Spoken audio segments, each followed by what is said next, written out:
Well, hi everybody.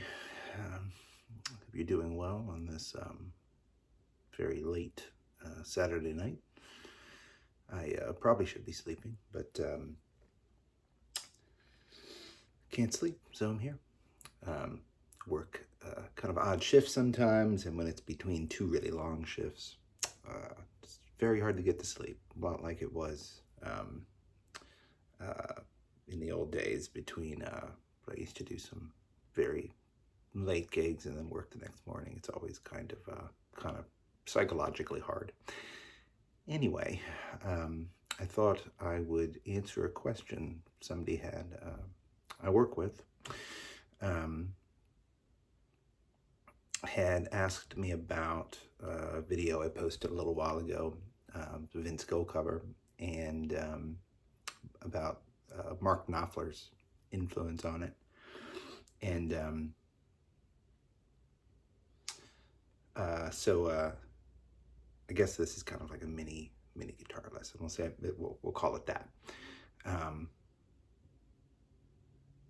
I don't know if anybody's interested in this kind of stuff. Maybe I'll do more. But anyway, originally in the video, Vince Gill was talking about One More Last Chance, which was one of the songs I used to play a lot with people when I was in Nashville. And he had talked about it, and he said he could have played it like a very standard kind of shuffle that we've all heard, and anybody that plays the guitar, I'm sure, has played. But you kind of have your right. In One More Last Chance's case, it would be.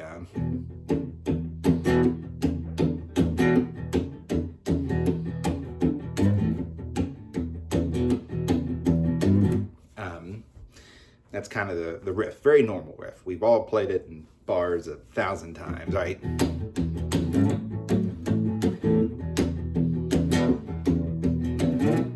mean, the Beatles all over the place, Chuck Berry.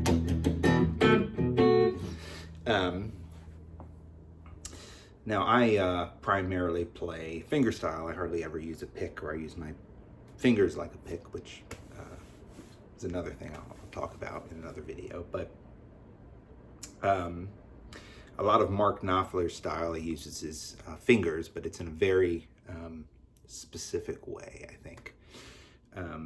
He has this kind of very, it's a very idiosyncratic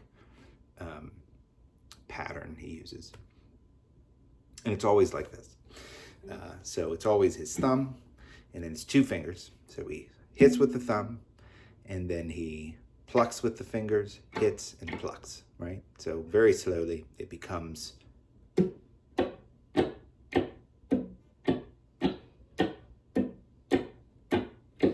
now once you get that, if you practice it, right,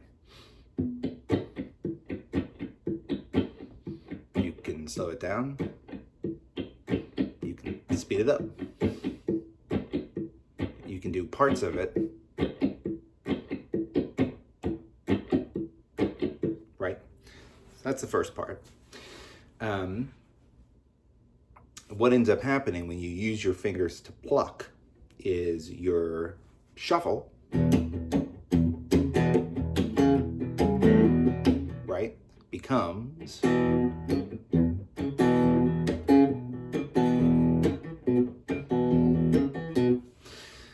in Vince Gill's case, it became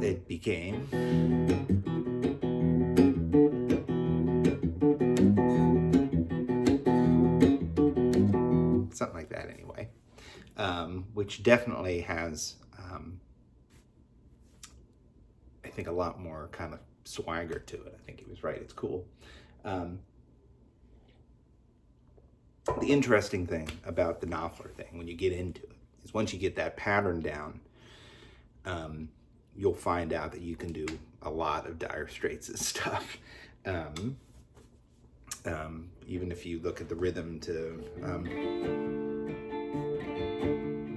Songs of Swing, wrong chord there, but it's okay.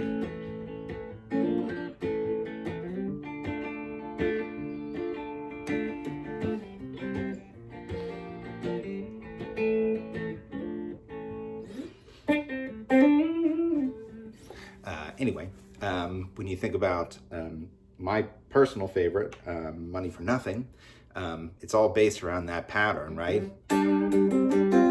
See, I'll do it this so you can do it like this so you can kind of see the hands anyway. But the idea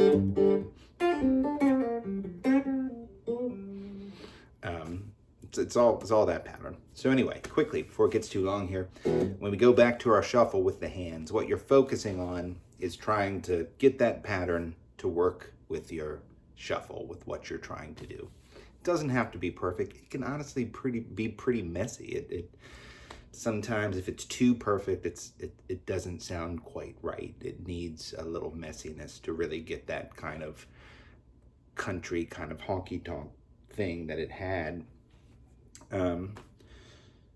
So the first thing is, what you're going to try to do is, we're just going to take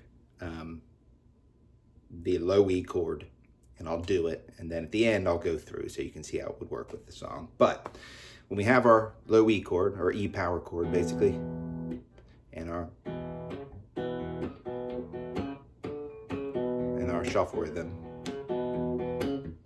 what you want to do is try to focus on what you think the bass notes are. In this case, it's the open E, and then you're alternating between the C sharp and the B on the A string, 4 and 2. So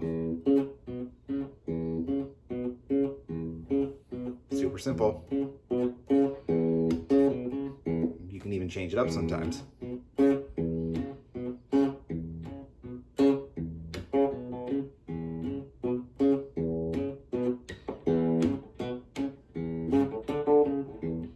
You do whatever you want, whatever feels good. The whole thing, the whole key to using your fingers, especially on the picking hands, to figure out something that works for you, that seems pretty innate. And you're going to find that you're going to be able to approach a lot of the techniques, especially if you're in like a cover band or something, whether it's Fleetwood Mac or Mark Knopfler, or you do more current day stuff. If you do John Mayer does a lot of finger picking things. You'll the modern country stuff, you're going to be able to get pretty close. You can kind of fake a lot of it. But anyway, when you're doing your shuffle rhythm, you're going to try to work that pattern into those bass notes. So you're going to have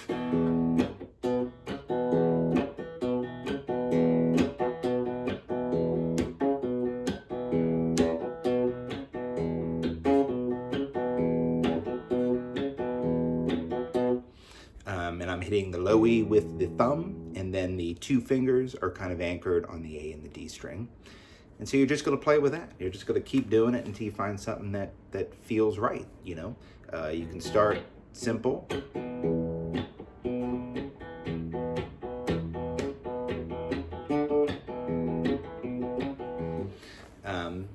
And then once you get that down in your own way, you can work on changing chords, because you can go from your E to your A. You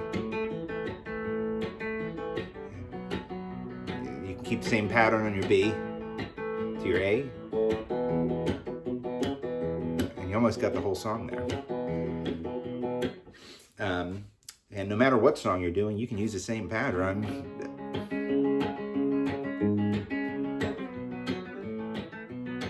Right? So anyway, when you put all the pieces and the chords in the song together, what you end up getting is something like this. It kind of...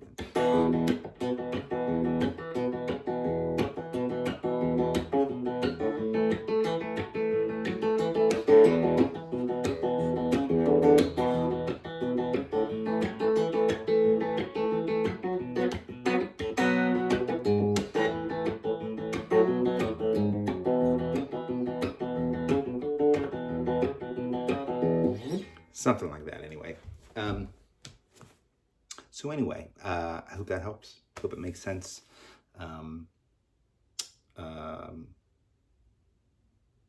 it makes a little bit of sense. If not, I can clarify and try to break it down piece by piece. But once you get that original pattern down, most of it you can pretty much start figuring it out. And it's kind of funny that a lot of the finger style guitarists, the ones that are very, very popular, they all have kind of their very distinct patterns they use, when I think about it. So, of course, Mark Knopfler has the thumb and finger pattern we were just talking about.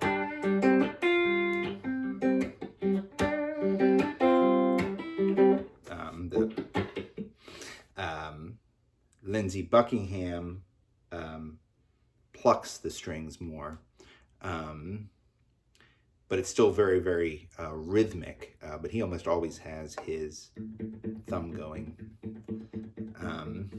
So for him,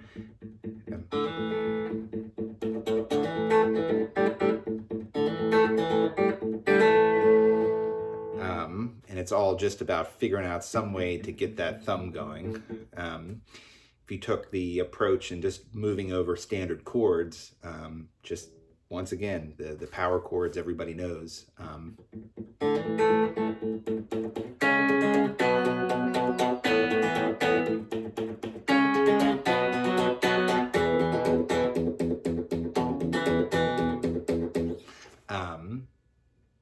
You know, a lot of his solo work is that you will you get that alternating bass, and if you don't have the bass on the quarter notes, you may have it quarter notes just alternating octaves.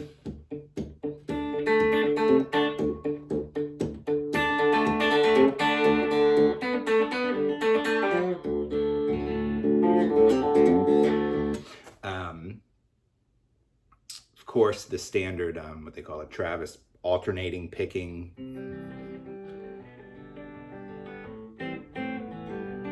Is all over the place.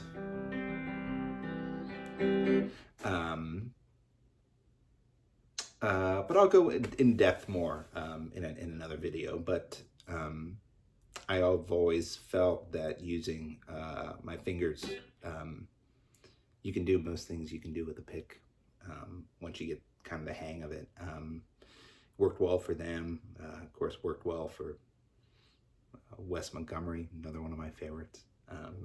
You know, of course, he used his thumb on thing, which is once again, you know, super cool when you roll off your tone knob and you can.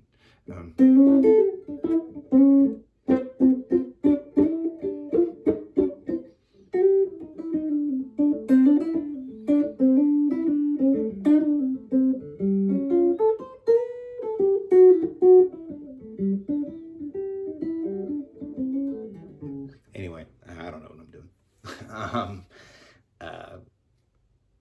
Mind wanders sometimes, but anyway, I don't know. Even the really aggressive stuff, you can do it if you want to do more of the, you know, the Stevie Ray Vaughan thing that I feel like is kind of, you know, of course, it's popular, but because he kind of changed everything. But you know, you can, wrong key.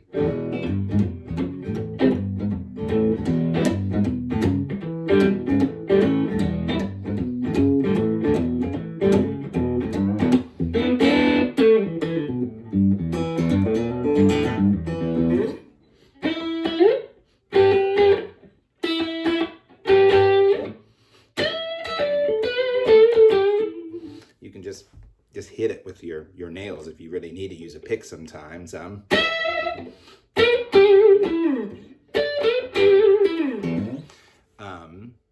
cool because then you can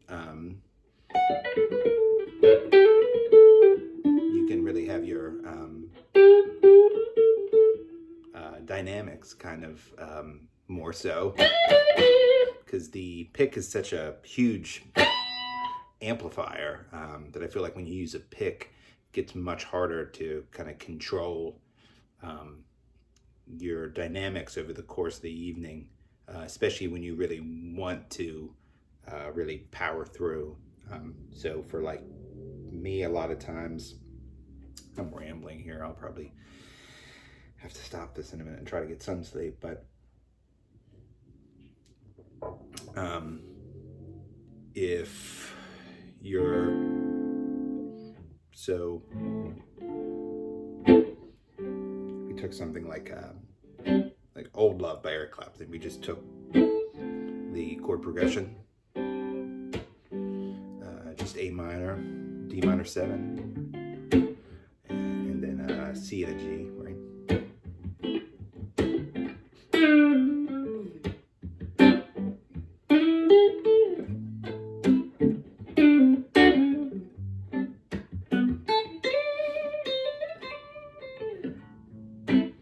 You know, you can use your fingers,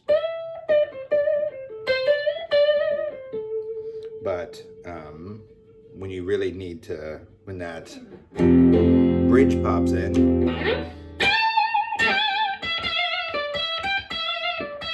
you can really get in there.